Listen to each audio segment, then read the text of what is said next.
Selain mengirimkan atlet-atlet terbaik ke Olimpiade Paris 2024, Indonesia juga memiliki wakil 6 orang internasional technical official atau wasit juri yang akan memimpin pertandingan dalam 6 cabang olahraga di Paris nantinya. Melihat hal itu, Ketua Umum Komite Olimpiade Indonesia Raja Sabta Oktohari juga memandang penting agar para wasit juri Indonesia yang pernah tampil di Olimpiade membentuk wadah yang bisa menampung aspirasi dan memberikan motivasi bagi wasit juri lain di Indonesia.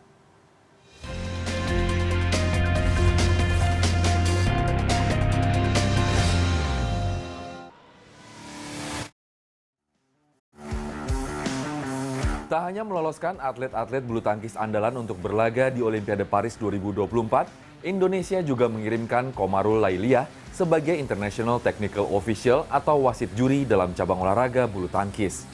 Bagi wanita kelahiran Surabaya ini, memimpin pertandingan bulu tangkis di Olimpiade Paris nanti merupakan pengalaman kedua setelah sebelumnya ia juga terpilih untuk memimpin pertandingan bulu tangkis di Olimpiade Tokyo. Di bulu tangkis kami harus sudah bersertifikasi BWF, itu syarat pertama. Kemudian yang kedua, kami ini wasit aktif. Ketiga, kalau saya ini karena kesetaraan gender ya, karena memang wasit wanita itu jarang dan jumlah kami itu tidak sampai 50% dari total jumlah wasit di seluruh dunia. Untuk bisa dikategorikan sebagai wasit aktif, dalam 1 tahun wanita yang akrab dipanggil Lia ini setidaknya harus memimpin 60 pertandingan di turnamen badminton World Federation atau BWF.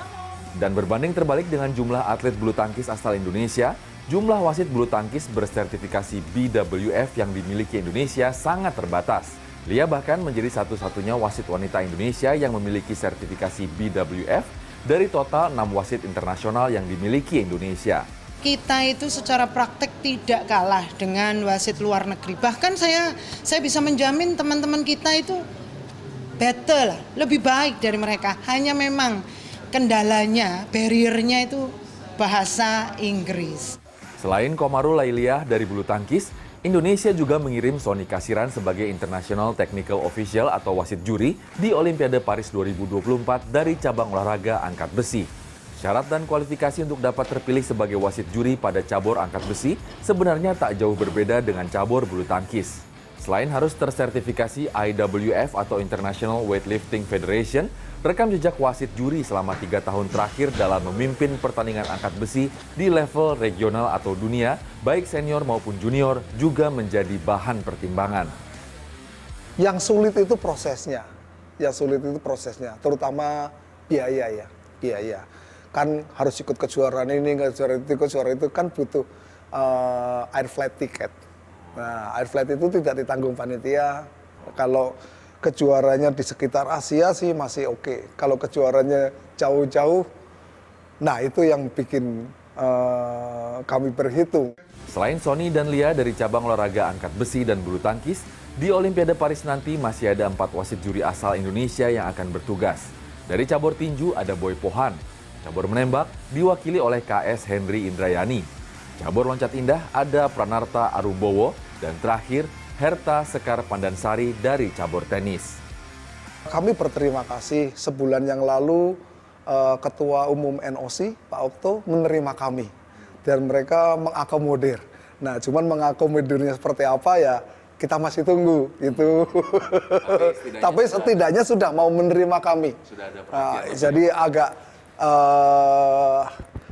terhibur lah, agak punya motivasi lah sekarang seperti itu. Kehadiran para wasit juri Indonesia di Olimpiade Paris nanti memang tak luput dari perhatian Komite Olimpiade Indonesia. Bagi KOI, 6 wasit juri ini juga merupakan bagian penting dari kontingen Indonesia. Saya ingin menggarisbawahi sekali lagi tentang ITO ya, bahwa sejak di kepengurusan kami, memang ITO selalu masuk radar dari Komite Olimpiade Indonesia. Kenapa? Karena untuk bisa jadi wasit juri di Olimpiade itu sama beratnya dengan proses kualifikasi atlet yang mau ikut tanding di Olimpiade. Dan kita cukup bangga, bahagia karena Olimpiade Paris ini ada 6 cabang olahraga yang wasit jurinya itu dari Indonesia. Jumlah 6 cabur di Paris ini meningkat setelah sebelumnya di Olimpiade Rio 2016, wasit juri Indonesia hanya ada pada 2 cabur. Dan saat di Olimpiade Tokyo hanya pada 4 cabur. Raja Sabta Oktohari juga memandang perlu untuk membentuk wadah organisasi tersendiri bagi para wasit juri asal Indonesia yang pernah memimpin pertandingan di Olimpiade. Bahwa ITO ini harusnya punya wadah sendiri khusus untuk ITO yang Olympic classified. Supaya apa? Supaya legasi mereka bisa jalan terus dan mereka bisa menjadi ikon yang bisa memberi dorongan kepada inspirasi kepada ITO lain supaya bisa meningkatkan kualitasnya mereka. Nah, kita mendorong ke 67 cabang olahraga yang ada di bawah Komite Olimpiade Indonesia supaya bisa memaksimalkan ITO-nya mereka supaya bisa terlibat di lebih banyak multi event yang ada di dunia. Ketua Umum KOI Raja Sabta Oktohari memastikan fasilitas yang didapat para atlet Indonesia dari salah satu sponsor juga akan diterima oleh wasit juri Indonesia. Karena sama dengan para atlet, wasit juri ini juga akan menjadi duta Indonesia di ajang multi-event olahraga paling prestisius di dunia, Olimpiade Paris 2024.